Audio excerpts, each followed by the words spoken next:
Class में हमने draft tube का function and types of draft tube देखे थे। आज के क्लास में हमको देखना है ड्राफ्ट ट्यूब का इफिशिएंसी, एडवांटेज एंड एप्लीकेशन।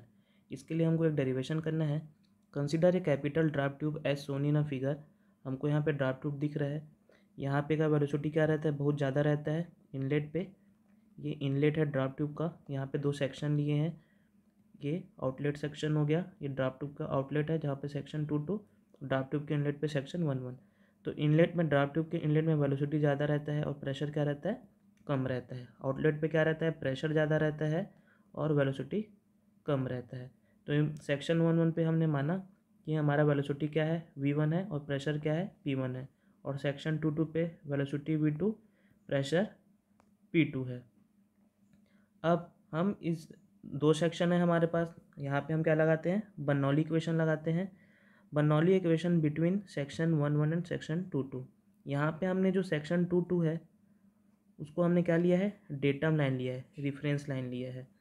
और ये एच एस क्या है, height between inlet of draft tube and tail race.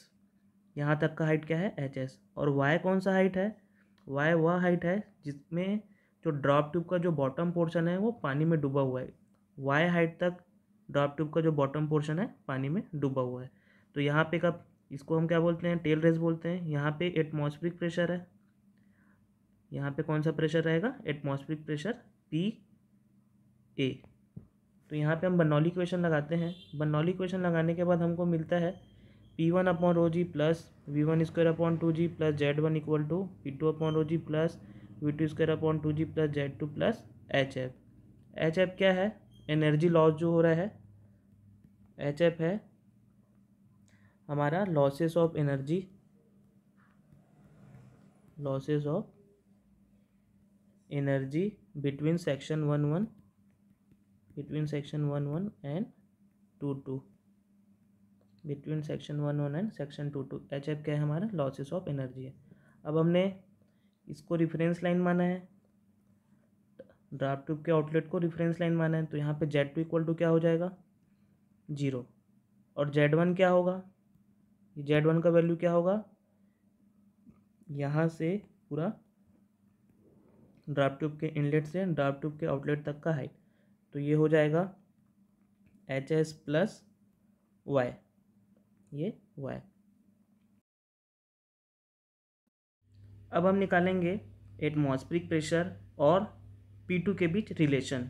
तो यहाँ पे ये टेल रेस हो गया, यहाँ पे हमारा क्या है, एटमॉस्फेरिक प्रेशर है। तो पी ए हम क्या बोलते हैं, पी ए को बोल रहे हैं एटमॉस्फेरिक प्रेशर। इतने पोर्शन को मैं अलग से लेता हूँ। तो ये हमारे पास ये डायग्राम है, ये डिस्टेंस कितना था, वाई डिस्टेंस है, ये टेल रेस हो गया, यहाँ पे एटमॉस्फेरिक प्रेशर हो गया, ये हो गया पी ए हमारा एटमॉस्फेरिक प्रेशर। और ये ड्राफ्ट ट्यूब का आउटलेट है जहाँ पे का प्रेशर हो गया P2।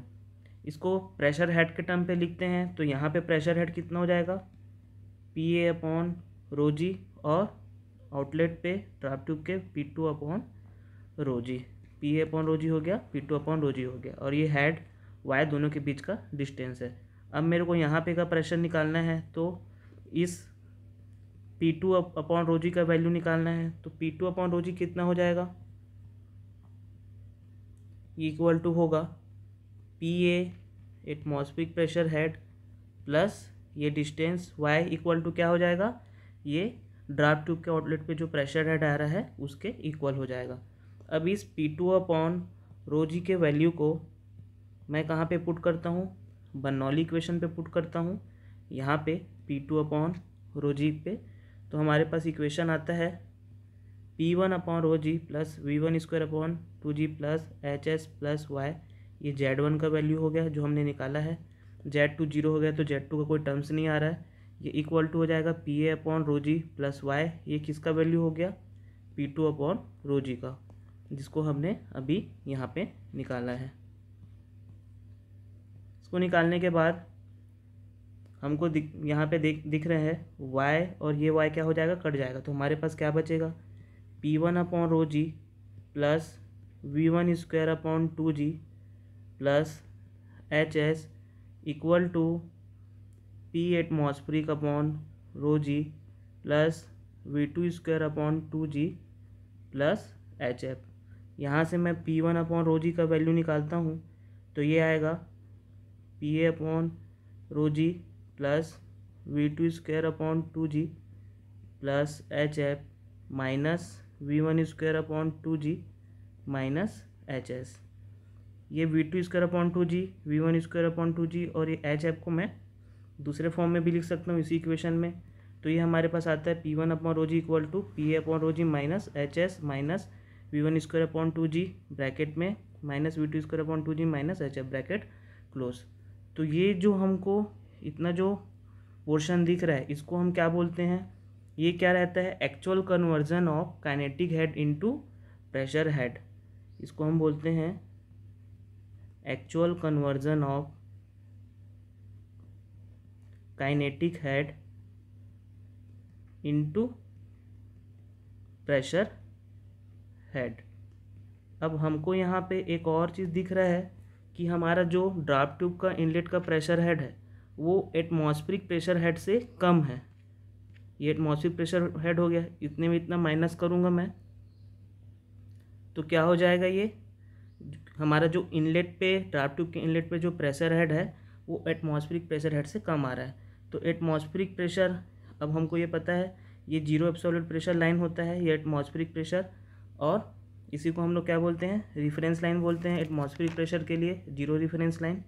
अब हमको दिख रहा है यहाँ पे जब मैंने ड्राफ्ट ट्यूब का यूज़ किया तो यहाँ पे का जो प्रेशर हेड है P1 अपॉन रो जी वो एटमॉस्फेरिक प्रेशर हेड से कम आ रहा है, PA अपॉन रो जी एटमॉस्फेरिक प्रेशर हेड से कम आ रहा है। तो ये कहाँ पे आएगा, कुछ यहाँ पे आएगा, ये यहाँ पे आएगा, मतलब एटमॉस्फेरिक प्रेशर से ऊपर आता है तो वो गेज प्रेशर रहता है पॉजिटिव, और नीचे आता है तो क्या रहता है, वैक्यूम प्रेशर रहता है निगेटिव प्रेशर।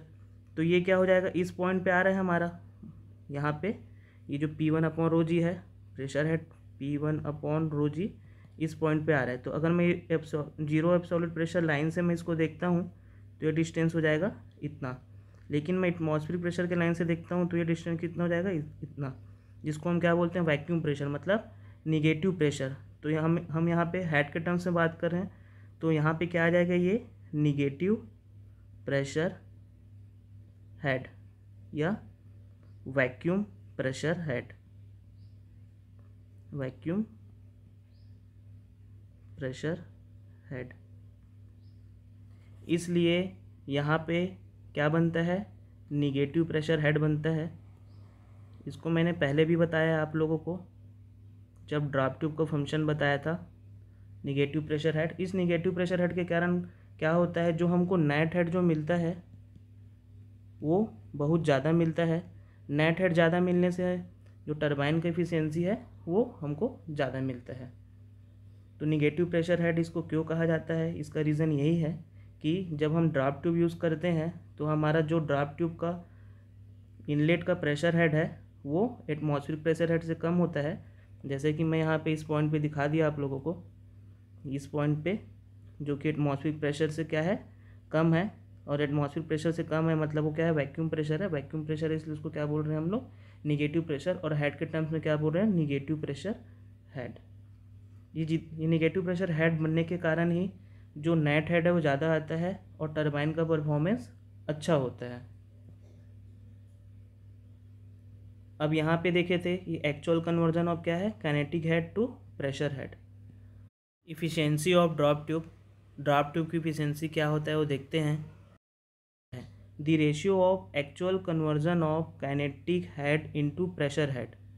अभी हमने देखा actual conversion of kinetic head into pressure head in the draft tube to the kinetic head at the inlet of draft tube. अब जो ड्राफ्ट ट्यूब के इनलेट में काइनेटिक हेड कितना रहेगा, ये हमारा ड्राफ्ट ट्यूब का इनलेट है, यहाँ पे काइनेटिक हेड कितना रहेगा, V1 स्क्वायर अपॉन 2G। तो ये हमारा इनलेट हो गया, और हमको एक्चुअल कन्वर्जन कितना मिल रहा है काइनेटिक हेड का प्रेशर हेड में, वो हमको मिल रहा है ये पोर्शन, इतना पोर्शन यहाँ से लेकर यहाँ तक। तो दोनों का रेशियो क्या रहेगा, वो रहेगा इफ़िशेंसी ऑफ ड्राफ्ट ट्यूब। तो ये हो गया actual conversion of kinetic head into pressure head upon V1 square upon 2G। तो इसको हम बोलेंगे efficiency of draft tube. Efficiency क्या है, actual conversion of kinetic head into pressure head upon kinetic head at the inlet और drop tube जो क्या रहता है, ये क्या रहता है V1 स्क्वायर अपॉन 2G, जिसको हमने अभी डायग्राम में देखा।